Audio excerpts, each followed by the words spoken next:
Hello friends, नमस्ते। मैं उजाला कटारिया, आपकी योगा टीचर, और आप देख रहे हैं योगा लाइफ। मैं उम्मीद करती हूँ कि आप हर रोज़ योग की प्रैक्टिस कर रहे हैं और अपने आप को स्वस्थ रखने की कोशिश भी कर रहे हैं। दोस्तों, आज का ये वीडियो, इसमें मैं आपको चक्रासन के बारे में बताऊंगी, जिसको व्हील पोज भी बोलते हैं, क्योंकि इसमें हमारे जो शरीर की आकृति है वो एक व्हील की तरह हो जाती है, एक चक्र की तरह हो जाती है। ये एडवांस में भी आता है, इंटरमीडिएट पोज में भी आता है। इस एक आसन के बहुत सारे बेनिफिट्स हैं। अगर हम गिनने में आए तो बहुत सारे बेनिफिट्स हैं। पहले बात करते हैं उन्हीं की, क्या क्या फ़ायदे मिलते हैं चक्रासन करने से। जब हम चक्रासन में कंप्लीट पोज में जाते हैं तो जो मैक्सिमम स्ट्रेच हमारे एब्डोमेन पे और हमारी बैक पे आता है। डाइजेस्टिव सिस्टम, जो एब्डोमिनल ऑर्गन्स हैं, वो सारे अच्छे से उनकी फंक्शनिंग होती है। लीवर, किडनी स्टिमुलेट होते हैं, उनकी कार्य प्रणाली अच्छे से होती है, उन पे अच्छा प्रभाव डलता है। डाइजेशन से रिलेटेड कोई प्रॉब्लम है वो सारी इससे दूर हो जाती हैं। एड्रीनल ग्लैंड पे बहुत अच्छा इफ़ेक्ट डालता है, जो वो हार्मोनल्स का सिक्रीशन है वो अच्छे से होता है।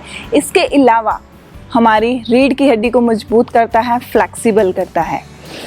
जब हम चक्रासन करते हैं तो हमारा ओवरऑल जो बॉडी वेट है, शरीर का सारा भार हमारे हाथों पे और पैरों पे होता है।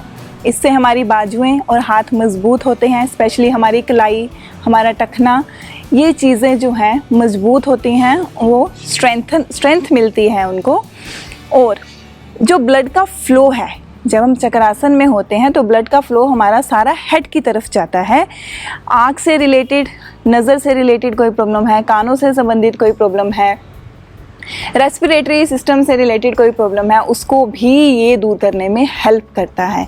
क्योंकि जब चक्रासन करते हैं, जैसे मैंने आपको बताया कि एब्डोमेन तो स्ट्रेच होता ही है, साथ में हमारी चेस्ट जो है वो ओपन अप होती है, एक्सपेंड होती है। तो लंग्स में भी जो ऑक्सीजन का फ़्लो है वो अच्छे से होता है, ब्लड का फ़्लो हार्ट की तरफ अच्छे से होता है। तो ओवरऑल जितने बॉडी पार्ट्स हैं ये सब पे अपना असर डालता है। थायराइड ग्लैंड, पैराथायराइड ग्लैंड पे भी इसका पॉजिटिव इफ़ेक्ट होता है। फेस पे ग्लो लाता है। जब ब्लड सर्कुलेशन फेस की तरफ जाएगा तो फेस पे ग्लो आएगा, चमक आएगी, फेस पे रिंकल्स नहीं पड़ेंगे। तो चक्रासन बहुत ही बढ़िया आसन है, बट हमें कुछ प्रिकॉशंस को साथ में लेके ही हर आसन की प्रैक्टिस करनी है, वो भी आपको पता होना चाहिए। अगर बैक में कोई इंजरी हुई है, साइटिका की प्रॉब्लम है, बैक एक है, तो चक्रासन की प्रैक्टिस मत करिए। ब्लड प्रेशर बहुत ज़्यादा हाई है या बहुत लो है तो भी मत करिए। रिसेंटली कोई सर्जरी हुई है, पेट की कोई सर्जरी हुई है, अगर कलाई में, हाथों में कोई चोट लगी हुई है, कोई दर्द है, तो भी चक्रासन की प्रैक्टिस मत करिए। लेग में किसी तरह की इंजरी है तो भी चक्रासन की प्रैक्टिस मत करिए। प्रेग्नेंट लेडीज़ को नहीं करना है, पीरियड्स के दौरान भी इसको नहीं करना है। देखिए, हाथों और पैरों की स्ट्रेंथ को हम यूज़ करते हुए इस आसन की प्रैक्टिस करेंगे। अगर आप बिगिनर्स हैं, आपने कभी पहले चक्रासन नहीं किया है या नहीं सुना है, उनके लिए भी बताऊंगी। पहले उनके लिए बताऊंगी कि उनको सबसे पहले कितने दिन कौन से पोज में होल्ड रखना है, और उसके बाद अपनी फुल पोजीशन कैसे लेनी है। एक चीज़ और, चक्रासन करने से पहले कुछ बैक बेंडिंग पोज करिए, जैसे भुजंग आसन है, कोबरा पोज जिसे बोलते हैं। मैंने अपनी वीडियोस में बताया हुआ है कोबरा पोज कैसे करना है, उसकी प्रैक्टिस करिए। सेतु बंद आसन की प्रैक्टिस करिए। ये 2-3 पोस्चर्स हैं जो प्रेपरेटरी पोजेस बोल दिया जाता है इनको। वो क्या करेंगे, चक्रासन को अच्छे से करने में आपकी हेल्प करेंगे। बॉडी जो है चक्रासन को करने के लिए थोड़ा प्रिपेयर हो जाएगी। भुजंग आसन करने से क्या होगा, थोड़ी बैक बेंडिंग इम्प्रूव होगी। सेतु बंद आसन करने से क्या होगा, हमारे ये जो टोर्सो है, हमारा पार्ट है, जब हम अपनी बॉडी को लिफ्ट करते हैं तो उसमें कहीं ना कहीं जो ओवरऑल बॉडी है, वेट जो है वो लेग्स पे आता है और शोल्डर्स पे आता है। तो बॉडी को उस चीज़ की थोड़ी आदत पड़ेगी। तो ये 2 आसन करिए, अपने आप को तैयार करिए चक्रासन करने के लिए। चलिए बढ़ते हैं इसकी टेक्निक की तरफ कि कैसे करना है। सबसे पहले आपको सीधा लेटना है अपने मैट पे। चलिए, अब यहाँ से आपको क्या करना है, धीरे से अपनी दोनों लेग्स को फोल्ड करेंगे इस तरह से। आपके पैरों में और नीज में आपके हिप विड्थ का गैप होना चाहिए, दोनों पैरों के बीच में और नीज के बीच में। और जितना हो सके अपने पैरों को अपने हिप बोन्स के पास लेके आना है। अगर आप ज़्यादा दूर रखेंगे तो पोस्चर अच्छे से नहीं होगा।